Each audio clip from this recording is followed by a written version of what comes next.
dimanapun berada.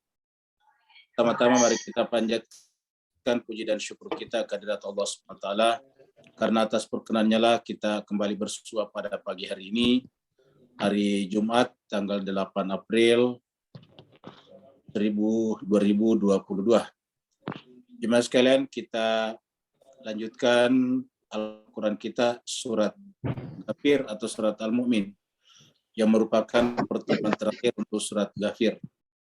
Pagi ini kita hanya akan membaca 5 ayat, karena yang tersisa tinggal ayat 81 sampai 85. Jemaah sekalian, karena bersama kita mungkin sudah ada Ustadz kita. Bu Dokter, siapa yang Ustadz kita sudah hadir? Ustadz Tony. Ustadz Tony sudah hadir ya. Jemaah sekalian, karena Ustadz Tony Sawani sudah bersama dengan kita, mari kita masuk ke screen untuk sama-sama membaca Al-Quran, surat 40, surat Ghafir atau surat Al-Mu'min, ayatnya 81 sampai 85. Kepada Ustazina Ustadz Tony Sanwani, dipersilakan dengan segala hormat.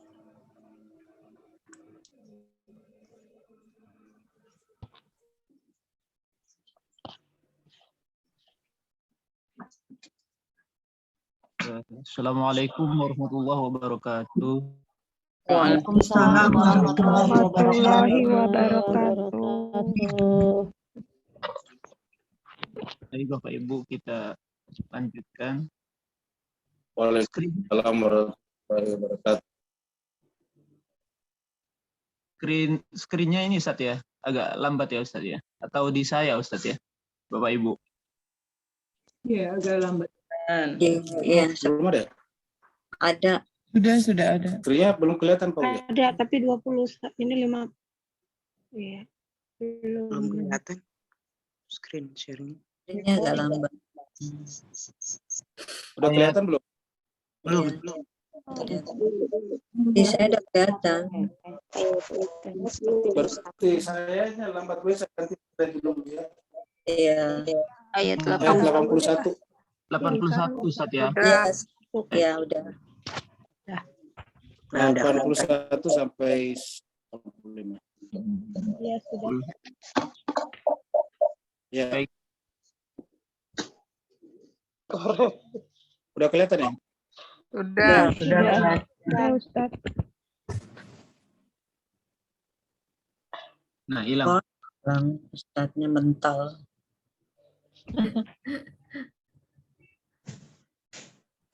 Sinyalnya Ustaz. Iya, sinyal Ustadz.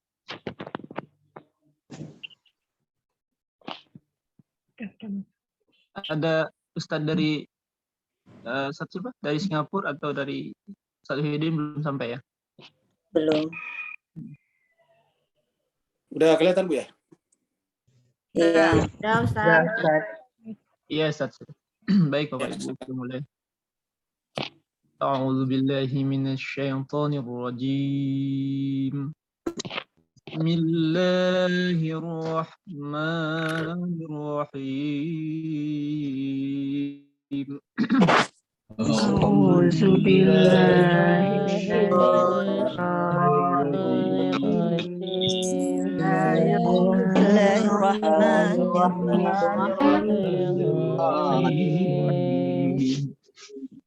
Wa yuriikum ayatihi fa ayya ayatillahi tunkirun. Wa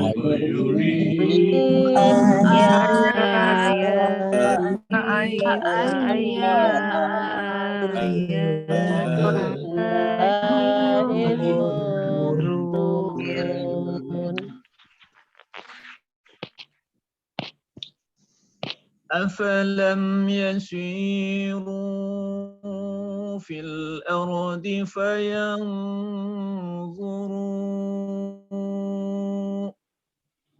أفلم يسيروا في الأرض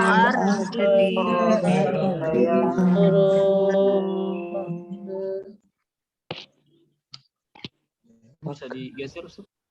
Saya nggak buka. Terang. Di ayat berapa Bapak Ibu ya? Ayat apa? Ayat 1. Bukan 1 sampai Pan-2. Quran surat 40. 40. ya. Layar saya kan ya? 40. Ya, Ya, agak lemot ya Ustadz. oh, berarti layar saya kalau Ustaz ya. Mas Ustadz, Bergerak Ustaz itu. bukan Mas Tony di Ustadznya. Iya, sebentar saya coba buka. Bapak Ibu buka surat nggak ya? Iya, ini baik Iya. buka. Kita Saya Salah. belum buka. Di surat apa Ibu ya? Surat 40. Al-Mu'min atau ayat 82. Gafir. Surat 42 sebentar, saya buka dulu ya. Kalau Bapak Ibu buka sih kan lebih bisa di Ya, langsung buka suratnya aja lah. 42. 40. 40. Ayat Al-Mu'min. Al-Mu'min. 42 ya, sorry. Wah, Ya, saya buka dulu. Saya belum buka. 77.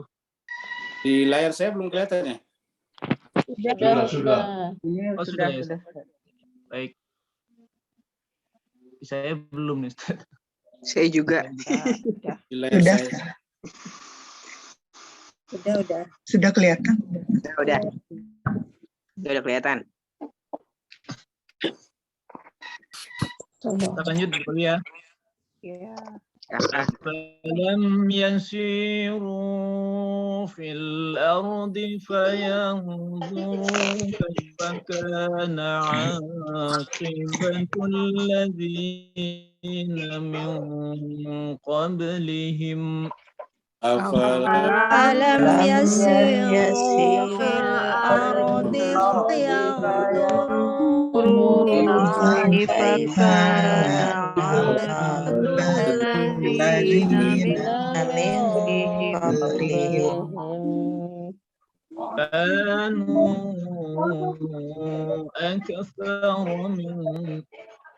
كانوا أكثر منهم وأشد قوة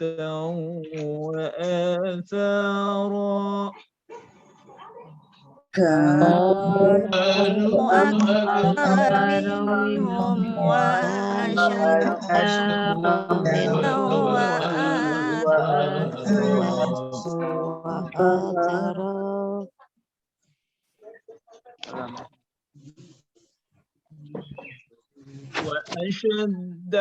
وأشد قوة وآثارا في الأرض فما أغنى عنهم ما كانوا يكسبون وأشد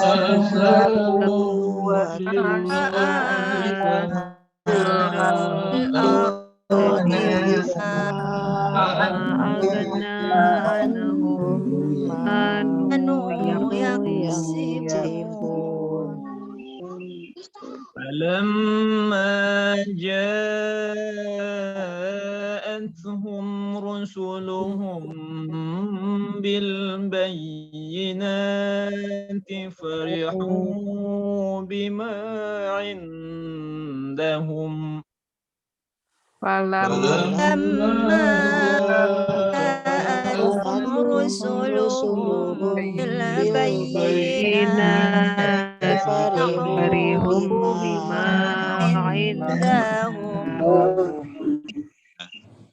بما عندهم من العلم وحاق بهم ما كانوا به يستهزئون بما عندهم من العلم وحاق بهم ما كانوا به يستهزئون فلما رأوا بأسنا بأسنا قالوا آمنا بالله وحده ما جاءنا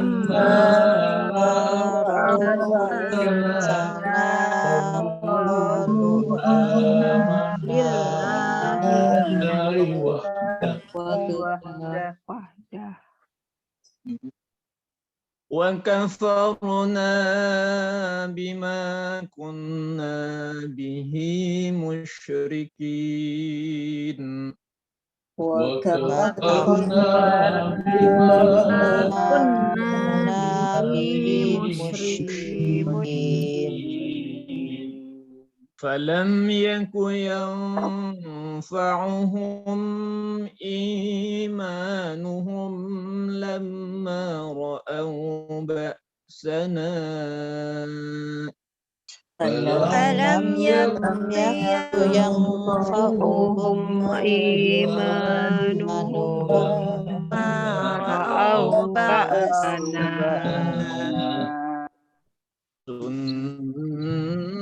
سنة الله التي قد خلت في عباده سنة الله التي خلت في عباده وخسر هنالك الكافرون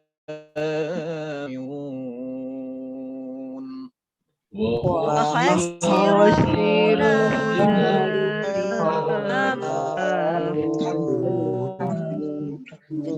صدق الله العظيم صدق الله العلي العظيم وصدق رسول اللهم صل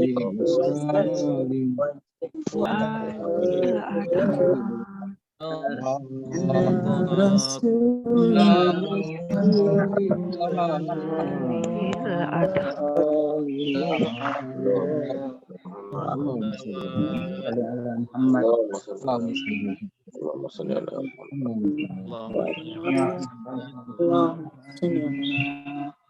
رسول وعجل فرجهم وارزقنا في الدنيا زيارتهم وفي الآخرة شفاعة.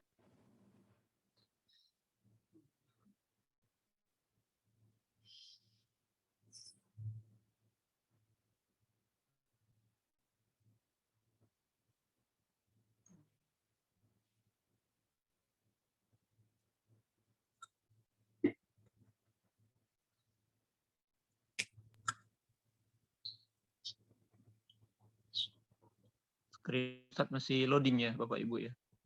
Udah masuk ke. Masuk lagi Bu. Belum muncul.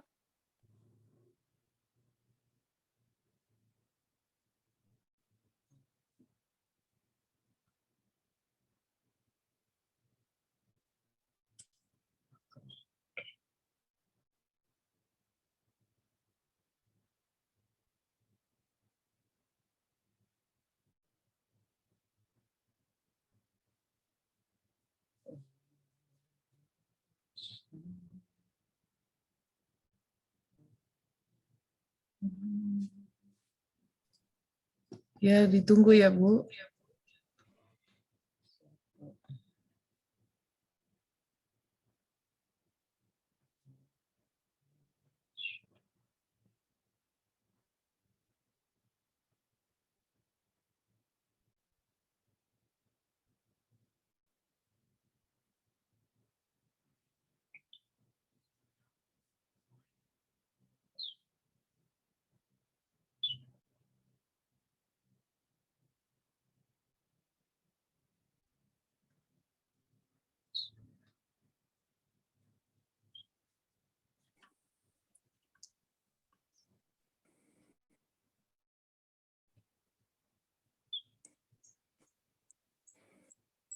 Bapak Ibu sekalian udah kelihatan ya?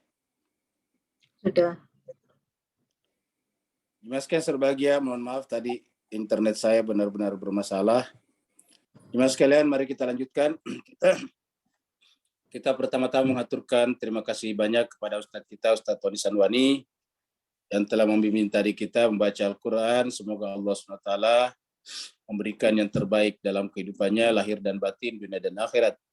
Begitu juga Bapak Ibu sekalian, semoga dengan kehadirannya pada pagi hari ini, Allah SWT melihatnya sebagai bagian daripada ibadur rahman, hamba-hamba Allah yang dikasihi. Jemaah sekalian, kita teruskan surat 40 kita, surat Ghafir atau surat Al-Mu'min.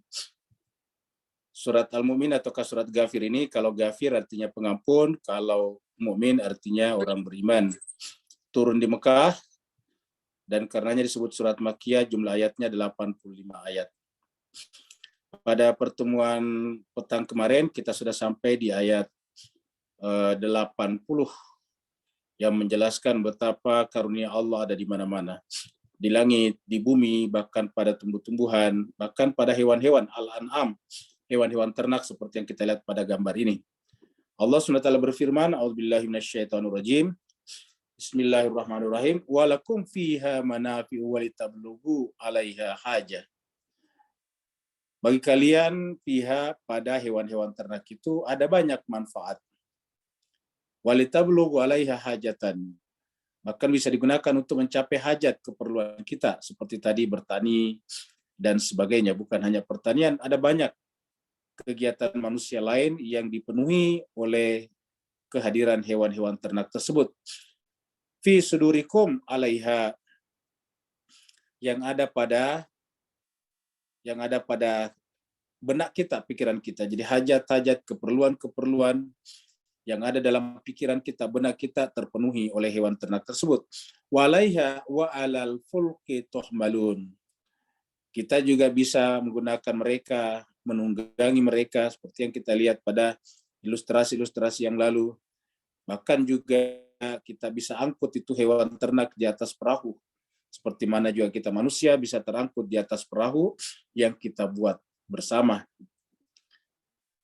Allah menjelaskan melalui itu bahwa kita saksikan hewan ternak yang aslinya bisa mengangkut, tapi juga bisa diangkut melalui perahu-perahu layar atau kapal-kapal laut. Jemaah sekalian, Bapak Ibu lihat ini adalah gerhana matahari. Gerhana matahari ini adalah sebetulnya caranya Allah memperlihatkan kepada kita tanda kebesarannya. Karena kok bisa presisi pada saat kita berada pada posisi di muka bumi, yang menyaksikan gerhana matahari penuh, kan berarti bahwa posisi berdiri kita persis satu garis lurus dengan bulan dan matahari. Jadi satu garis lurus bulan dan matahari, di mana bulan di tengah-tengah. Dan jemaah sekalian berbahagia, bulan ini menjelaskan kepada kita bahwa dirinya itu tidak punya cahaya. Cahaya yang dipantulkannya adalah dari matahari. Ketika posisinya berada pada membelakangi matahari, sehingga kemudian kita lihat hitam ini bulan, karena dia membelakangi matahari. Jadi bagian yang kena matahari tidak kelihatan, dia membelakangi kita. Sedangkan bagian yang tidak kena matahari membelakangi matahari. Jadi kita lihat bahwasanya bulan juga menerima cahaya dari matahari. Caranya juga Allah mengajarkan kepada kita, bahwa yang namanya manusia suci, kenapa kita wajib sujud kepadanya atau berwilayah kepadanya? Karena cahaya yang ada padanya bukan cahaya pribadinya, tapi cahaya yang datang dari Allah Subhanahu wa Ta'ala. Sehingga apabila kita menerima cahaya dari rembulan di malam hari yang gelap, pada dasarnya kita menerima cahaya dari matahari. Kita lihat pada saat rembulan membelakangi matahari, maka kemudian bagian yang membelakangi matahari juga gelap gulita. Allah menyatakan dalam ayat ini, wa yurikum ayatihi, dan dia Allah memperlihatkan kepada kalian ayatihi, ayat-ayatnya. Wa yurikum ayati, dia memperlihatkan kepada kalian ayati, tanda-tanda kebesarannya. Fa ayya ayatillahi tunkirun. Betapa banyak, ini ayat di sini bentuk jamak. Artinya Allah perlihatkan kepada kita berbagai macam ayat-ayatnya. Kita bisa lihat pada 3 tempat. Pertama adalah ayat di alam semesta, namanya ayat afaqi. Ayat pada diri kita sendiri, mulai daripada jasad kita sampai kepada batin kita. Itu adalah tanda kebesaran Allah, namanya ayat anfusi. Kemudian ada ayat di dalam kitab suci Al-Quran. Kita sebut dengan ayat kitabi. Nah, jadi Mas Keser, bagi ayat-ayat seperti ini Allah perlihatkan kepada kita, dan itu ada sinkronitas, ada satu kesatuan antara ayat afaki, ayat anfusi, dan ayat kitabi. Lalu kemudian sinkronitas itu artinya apa? Semua saling menceritakan. Alam semesta menceritakan kebenaran Al-Quran, Al-Quran menceritakan realitas alam semesta, dan kemudian juga diri kita adalah satu kesatuan dengan alam semesta. Allah mengatakan fa'ayya ayatillahi tunkirun. Maka ayat Allah yang manakah yang kalian ingkari? Jadi kita ini dikepung oleh ayat Allah, mulai daripada diri kita sendiri, pada diri kita, jasad kita, dan rohani kita, jasmani kita, dan juga jiwa kita adalah tanda-tanda kebesarannya. Alam semesta yang mengelilingi kita, termasuk yang kita makan setiap hari, itu adalah ayat-ayat Allah. Begitu ya dengan kitab suci Al-Quran yang diturunkan kepada kita, semuanya berbicara tentang kebesaran Allah. Allah bertanya, fa'ayya ayatillahi tunkirun. Maka ayat Allah yang manakah yang kalian ingkari? Begitu banyaknya ayat-ayat Allah di sekitar kita. Ini juga terbahagia bukan hanya merupakan simbol kebesaran peradaban dan arsitektur pada masanya, yaitu masa kejayaan Mesopotamia. Kerajaan Mesopotamia ini ada di sekitar Irak sekarang, di antara dua sungai, Sungai Efrat dan Sungai Tigris. Nah, jemaah sekalian berbahagia, ini kita lihat peninggalannya yang dibangun pada zamannya Namrud. Tetapi sekaligus juga menunjukkan keangkuhan, arogansi manusia pada saat itu. Namrud dengan segala arogansinya kemudian membakar Nabi Allah, Nabi Ibrahim, yang sejatinya diutus kepada mereka mengingatkannya. Tapi apa yang terjadi jemaah sekalian? Namrud meninggalkan bangunan yang begini megah, besar. Ini kalau Nabi Ibrahim itu diperkirakan 2000-an tahun sebelum Masehi. Ingat, 2000-an tahun sebelum Masehi. Berarti bangunan ini dibangun 2000-an tahun sebelum Masehi. Ini terbilang sangat mewah, megah pada saat itu. Sekarang saja kita lihat kebesarannya. Nah, jemaah sekalian berbahagia, tetapi kemudian kehebatan ataukah kemampuan membangun peradaban sekaligus membuat akunya, egonya membesar. Sehingga kemudian ketika Nabi Ibrahim datang kepadanya, mengingatkan bahwa sembahlah Allah, jangan menyembah berhala-berhala, baik berhala yang berbentuk materi ataupun berhala dalam dirinya sendiri. Yang terjadi adalah mereka marah kepada Nabi Ibrahim. Mereka mengumpulkan kayu bakar, lalu membakar Nabi Ibrahim. Tetapi juga sekalian berbahagia, siapakah yang berketurunan-keturunannya sampai sekarang? Justru Nabi Ibrahim. Nabi Ibrahim kemudian oleh Allah SWT diangkat sebagai imam bagi seluruh manusia. Dalam surat Al-Baqarah 124, Allah berfirman, Inni ja'iluka linnasi imama. Pada Nabi Ibrahim, Allah berfirman seperti itu. Dan kita saksikan sampai sekarang Namrud. Tidak ada sekarang yang berani menyebut dirinya lagi dengan keturunan Namrud.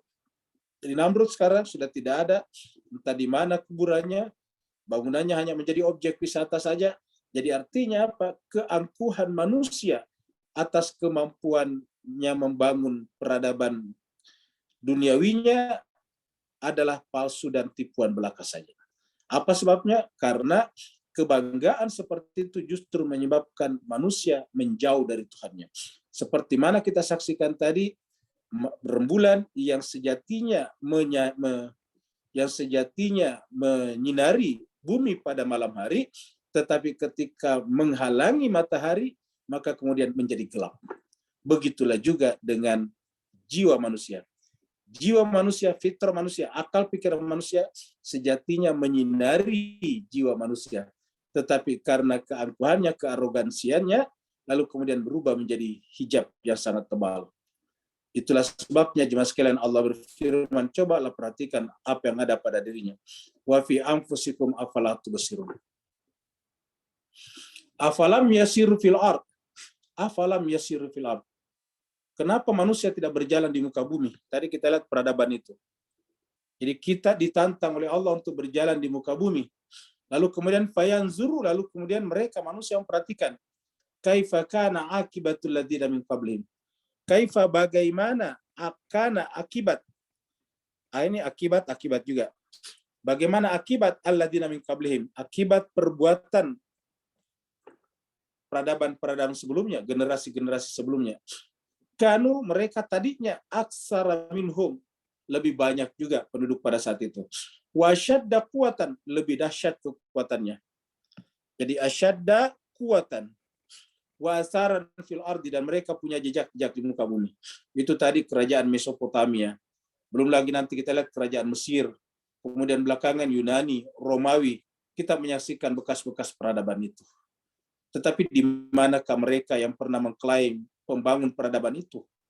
Yang karena mereka merasa membangun peradaban itu, lalu kemudian dirasuki penyakit congkak, penyakit istikbar, penyakit arogan, penyakit sombong, lalu kemudian seakan-akan dirinya yang menjadi pusat alam semesta. Sehingga kemudian Nabi datang kepadanya mengingatkan tentang Allah, pemilik alam semesta sesungguhnya, mereka justru membakar Nabi itu. Mereka justru mengusir Nabi itu. Nabi Ibrahim dibakar oleh Namrud. Nabi Musa dikejar-kejar oleh Fir'aun. Nabi Isa juga dikejar-kejar oleh tentara Romawi. Tetapi di manakah sekarang kerajaan Romawi itu? Pada saat Nabi Isa sudah tidak, sampai sekarang sudah tidak ada yang ada sejak nasabahnya Nabi Isa.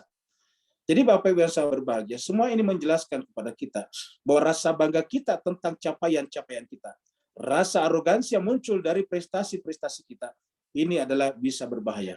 Bisa menyebabkan terjadinya gerhana matahari penuh.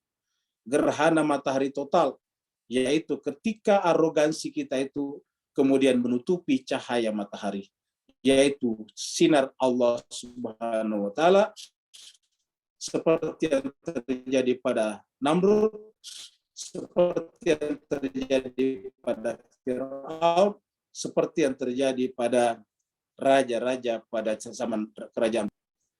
Wasaran fil ardi, mereka punya bekas-bekas di muka bumi. Tetapi apa yang terjadi? Fama agna anhum ma kanu yaksibun. Tetapi sekarang semua perbuatannya itu tidak cukup membantu mereka sekarang di akhirat untuk mempertanggungjawabkan makan yaksibun, apa yang mereka kerjakan. Jadi mereka sekarang di sisi Allah mempertanggungjawabkan apa yang mereka kerjakan, dan semua perbuatannya di dunia tidak cukup, tidak akan bisa berguna lagi di sana. Apa sebabnya? Yang berguna di sana adalah kedekatan kita kepada Allah, qurbatan ilallah, taqarrub ilallah. Jadi setiap perbuatan seorang mukmin adalah lillahi ta'ala. Jadi bukan untuk membesarkan ego kita, diri kita, aku kita, tetapi justru untuk membesarkan Allah Rabbul Alamin. Jemaah sekalian berbahagia, ini adalah salah satu ilustrasi perpustakaan Alexandria yang dianggap hilang dalam sejarah. Dianggap ini perpustakaan terbesar pada zamannya. Alexandria ini di Mesir, tetapi waktu itu mencakup Romawi dan Yunani. Kerajaan terbesar pada saat itu, kekuasaan terbesar, dan punya perpustakaan sangat besar di Alexandria namanya. Ini berdasarkan riwayat-riwayat yang masuk, lalu kemudian orang bikin ilustrasi, beginilah kurang lebih. Jadi Bapak sekalian, dulu itu buku jangan disangka dijilid seperti sekarang. Dulu buku digulung. Ini dia digulung. Ya. Kenapa kemudian kertas paling pertama maju industrinya dalam tanda petik di Mesir? Karena di sepanjang sungai Nil itu tumbuh tanaman-tanaman yang disebut dengan papirus. Tanaman papirus inilah yang kemudian diubah jadi kertas. Makanya kertas pertama itu namanya kertas papirus. Diambil dari pohon papirus yang tumbuh di air. Lalu kemudian dibuat, lalu kemudian digulung seperti ini. Jadi setelah ditulisi, digulung-gulung, simpan seperti ini. Jadi nanti kemudian dikasih label-label di situ, bahwa ini adalah buku ini, judulnya seperti ini. Nah, Jemaah sekalian sebagai ini terjadi kurang lebih 1.500 atau 1000-an tahun sebelum Masehi. Bapak Ibu bisa bayangkan, mungkin kita baru bisa menyaksikan perpustakaan besar di negara kita mungkin setelah kita merdeka. Berarti tahun 40-an sampai sekarang. Sedangkan kita lihat di Timur Tengah, wilayah Mediterania sudah punya perpustakaan mewah dan megah seperti ini pada zamannya. Para ilmuwan datang ke sini untuk belajar. Ini adalah merupakan pusat pembelajaran dunia pada saat itu. Tetapi apa yang terjadi dengan kehadiran perpustakaan besar, peradaban besar pada saat itu? Kita sering menyampaikan bahwa matematikawan terkenal pertama yang kita kenal dalam matematika seperti Pitagoras itu adalah di Mesir. Falamma ja'athum rusuluhum, tetapi tatkala datang kepada mereka rasul mereka bil bayyinati, dengan argumen-argumen yang sejatinya gampang para akademisi, para ilmuwan menerimanya, karena argumennya bersifat rasional, objektif. Argumentasinya tidak memelihara mitos-mitos, tidak berdasarkan argumen-argumen yang dipaksakan, yang bersifat doktriner dan dogmatis. Sejatinya manusia dengan gampang menerimanya. Kenapa? Bil bayyinat, terutama para ilmuwan. Tetapi apa yang terjadi oleh para akademisi pada saat itu? Farihu bima indahum minal ilm. Justru mereka bangga bima indahum min ilmin, dengan apa yang ada pada mereka dalam bentuk ilmu. Ini ilmin. Jadi terjadi lagi kasus seperti Qarun yang kita baca sebelumnya, yaitu bahwa ilmu mereka menyebabkan mereka bangga dengan diri mereka sendiri. Jadi ilmu ini kan aslinya memancarkan cahaya Tuhan kepada kita. Ulangi lagi, ilmu itu sejatinya memancarkan cahaya Tuhan kepada kita. Karena dengan ilmu itu kan harusnya kita ma'rifat kepada Allah. Ilmu itu seperti rembulan yang sejatinya memancarkan, memantulkan cahaya matahari untuk menerangi kita di malam yang gelap. Sehingga indahnya malam berasa pada saat bulan purnama. Begitulah dengan ilmu. Tetapi apabila terjadi gerhana matahari, di mana rembulan menutupi secara total matahari, maka bumi di siang hari pun dalam keadaan gelap. Bapak Ibu sekalian, yang namanya gerhana matahari biasanya di siang hari. Dan ketika terjadi gerhana matahari, pada saat itu bumi menjadi gelap gulita sampai ayam-ayam berkokok. Karena ayam menganggap ini kembali seakan-akan seperti malam yang baru mau muncul fajarnya. Nah, begitulah manusia jemaah sekalian. Mereka begitu bangga dengan prestasi-prestasi keilmuannya, prestasi-prestasi akademiknya, sehingga tanpa mereka sadari bahwa prestasi atau rasa subjektivitas prestasinya itu menjadi hijab baginya untuk melihat kebesaran Allah. Sehingga dikatakan di sini wahak nabihim. Lalu kemudian ini mengepung. Kata mengepung tadi itu melindungi seluruh dirinya. Kata mengepung itu seperti tadi gerhana matahari total. Mengepung artinya rembulan yang aslinya jauh lebih kecil daripada bumi, bahkan apalagi kepada matahari. Tetapi walaupun dia kecil, ketika berada pada posisi benar-benar menutupi matahari, maka kemudian rembulan yang sejatinya menjadi sumber cahaya atau memantulkan cahaya matahari, tiba-tiba menjadi sumber kegelapan. Itu yang disebut dengan rembulan menutupi seluruh cahaya matahari. Wahaka bihim, lalu kemudian ilmunya itu menutupi jiwa mereka. Maka nubihi yastaziun, apa yang mereka selalu perolok-olokkan, yaitu ketika mereka kemudian meninggal dunia, apa yang mereka perolokkan yaitu ini tadi. Yastaziun di sini, apa yang mereka perolokkan kembali ke atas ini. Yaitu kedatangan Rasul dengan membawa argumen yang jelas. Yang membawa argumentasi yang jelas. Mereka perolokkan. Karena mereka menganggap ilmunya itu yang bersumber dari perpustakaan-perpustakaan besar adalah segala-galanya. Tiba-tiba mereka menjadi lebih daripada Tuhan. Harusnya ilmu adalah menjadi wasilah, menjadi wahana, menjadi kendaraan untuk lebih dekat kepada Allah, tetapi ilmu bisa menjadi hijab, persis seperti tadi rembulan. Rembulan yang aslinya harus menjadi pemantul cahaya matahari, justru menjadi penutup cahaya.